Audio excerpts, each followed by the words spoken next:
আসাদুজ্জামান খান কামাল যিনি স্বরাষ্ট্রমন্ত্রী ছিলেন, তিনি নির্দেশ দিয়েছিলেন প্রাণঘাতী অস্ত্র ব্যবহার করবার জন্য, এবং প্রতিদিন তার বাড়িতে কোর কমিটির মিটিং হতো।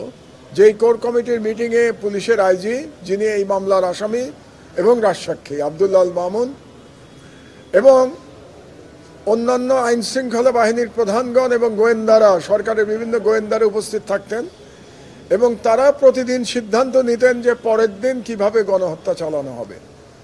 তো সেই বর্ণনা আমি দিয়েছি। আর সর্বোপরি শেখ হাসিনা নিজে বলেছিলেন যে যারা আন্দোলনের নেতৃত্ব দিচ্ছে তাদেরকে হত্যা করো এবং তাদের লাশ গুম করো।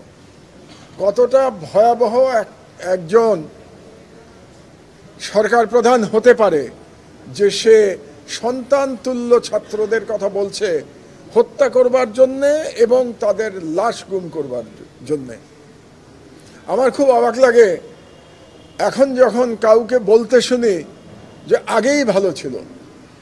এত তাড়াতাড়ি তারা এই দানবদের কাহিনী ভুলে গেছে বাংলাদেশের জনগণ, বা বাংলাদেশের জনগণ ভুলে নাই, বাংলাদেশের যারা সুবিধা পাচ্ছে না বর্তমান সরকারের আমলে, ব্যক্তিগত সুবিধা পাচ্ছে না, তারাই বলছে, এবং পতিত ফ্যাসিবাদের দালালরা বলছে যে আগেই ভালো,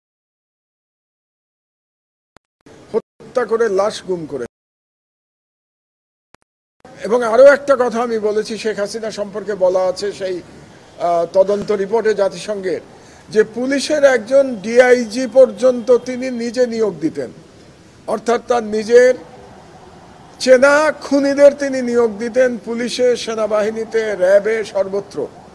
এভাবেই তিনি বাংলাদেশে ফ্যাসিবাদ কায়েম করেছিলেন, এবং সারা বিশ্বে এটা এখন প্রমাণিত হয়ে গেছে যে বাংলাদেশ একটা ফ্যাসিস্ট রাষ্ট্র ছিল এবং শেখ হাসিনা একটা ফ্যাসিস্ট প্রধানমন্ত্রী ছিলেন, যিনি ভারতের নির্দেশে কাজ করেছেন, বাংলাদেশকে একটি উপনিবেশে পরিণত করেছিলেন। তিনি ভারত থেকে 1981 সালে বাংলাদেশে এসেছিলেন এবং বাংলাদেশের সম্পূর্ণ রাষ্ট্র ব্যবস্থা ধ্বংস করে দিয়ে 2024 সালে আবার সেই ভারতেই পালিয়ে গেছেন।